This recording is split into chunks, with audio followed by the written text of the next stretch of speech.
Coming up on Mountain News this morning, one school is asking for volunteers to assist in restoring damaged records from the 2022 July flood. And a contestant is representing Eastern Kentucky on the reality TV game show Survivor. Dedicated to Eastern and Southern Kentucky, this is WYMT Mountain News This Morning. Good morning, I'm Olivia Calfee. The time is 6 a.m. on February 29th. It's hard to believe it's the last day in February. But first, let's send it over to meteorologist Mace Michaels for a look at your forecast this morning. The February chill, though, is in the air this morning, Olivia, where we're starting off at 27. Yesterday didn't feel like February, especially with some of those stronger storms around and the warmer readings. This morning, yeah, back to reality. Again, at 27 here in Hazard with some clouds kind of drifting through the sky. You can see a few clouds there on the horizon kind of shining off the city lights. Will be partly to mostly sunny through the majority of the day today. Much brighter, but much cooler. And that's obvious here when you look at the temperatures at this hour. Lots of 20s over the area. Monticello, one of the slightly warmer readings now at 30. Wind chill Monticello 26. Low and mid 20s for several of the wind chills at this hour. And we've even seen some teens at times. So it is a little colder, obviously, when you step out this morning. There's the clouds from yesterday exiting. They're long gone now. We have a few high clouds that'll kind of drift through the sky this morning and a few more of them for this afternoon. And a lot of moisture back here to the southwest. This is the next system that'll affect us as we look into tomorrow, bringing us areas of rain. Not for today, though. We'll just go from sunny to partly cloudy through the afternoon as temps warm out of the 20s into the 30s through the morning and 40s for later on today, Olivia. Full forecast in a few minutes. Mace, thank you. Physicians and healthcare providers in Kentucky united against restrictive abortion laws.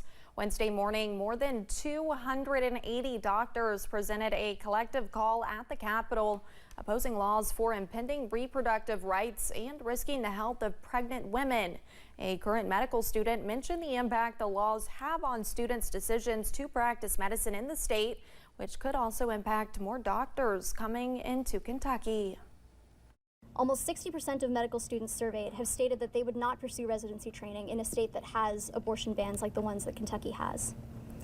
Among those of us who leave, very few of us unfortunately will come back because we will be forced to choose between acting in the best interest of our patients or potentially facing prison time. Doctors called for other concerned physicians and healthcare providers to sign on to their open letter.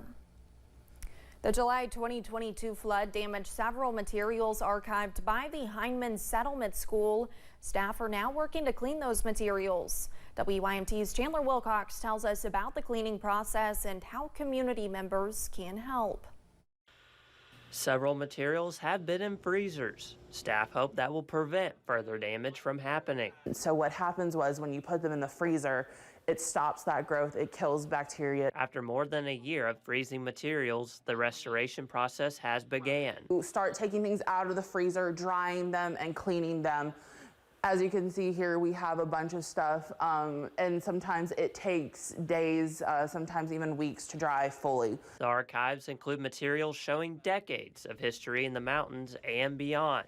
They will be stored in folders. We will clean them later, and we will also do something called a session, which means that we will make them, we will document them, so they're the history of the item, who donated the item. Staff plan to digitize the materials as well.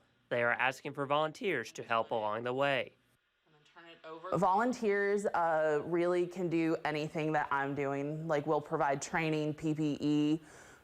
If you're coming from a certain distance out, I think it's 45 miles, you can stay here on campus free of charge. And Salako says she hopes to have all materials digitized by the end of 2026 or beginning of 2027. In Hindman, Chandler Wilcox, WYMT Mountain News. Part of the materials they are cleaning is a scrapbook made by former executive director Elizabeth Watts. The scrapbook includes materials from a trip Watts took in England in August 1939. Wednesday, FEMA approved more than $1 million to go towards the Kentucky Department of Education. More specifically, the money will go to Eastern Kentucky for damage caused by the July 2022 floods. KDE says the money will go towards repairing classrooms, automotive shops, offices, computers, and more. The root beer stand has been a staple in Corbin, being open seasonally since 1967. And folks in the community are remembering a woman who worked at the business for 50 years. Alice Helton died of ovarian cancer last month. She started there when she was just 15 years old. Helton served many folks, including Kentucky men's basketball coach John Calipari back in 2019. It was one of the highlights of her career, and one person says it was the people that kept her coming back. She loved meeting people, get to see same old faces. She loved it. This was her life, and her kids, of course. Alice's death left a hole in the hearts of many. She was 65 years old. The 46th season of Survivor premiered last night on WYMT, and one of the contestants, Tim Spicer, is a frequent visitor here in the mountains. Spicer works for Peer Forward, an organization aiming to transform lives and connect students to higher education and careers. Here's what Spicer says about his experience on Survivor. This is as real as it gets of being a castaway in the jungle. We're simply just documenting it. So I think that was like a big takeaway from me, that Survivor's unlike anything we've ever seen in life, let alone. You can watch Spicer on season 46 of Survivor every Wednesday at 8 p.m. right here on WYMT.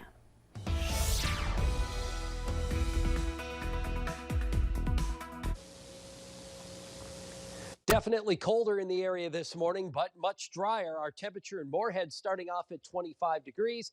Obviously no raindrops around, just a partly to mostly cloudy sky. Although a lot of the clouds have been moving out, and as you look at temperatures, it is colder. Irvine at 20 degrees this morning, 30 at Monticello for one of the warmer readings. Almost everybody else there is in between. As we look at the latest temperatures, we are talking about 20-degree weather here on the wind chill map, and there have even been some teens. So again, bundle up as you're outside this morning. This afternoon, though, at least 40s with sun as the clouds from yesterday have really cleared. And here's your out the door forecast, where we are looking at temperatures warming from the 20s and 30s this morning up into the 40s with a mostly sunny sky for later on this afternoon. In the full forecast coming up, we'll look at some rain chances returning for tomorrow and some warmth on into the weekend.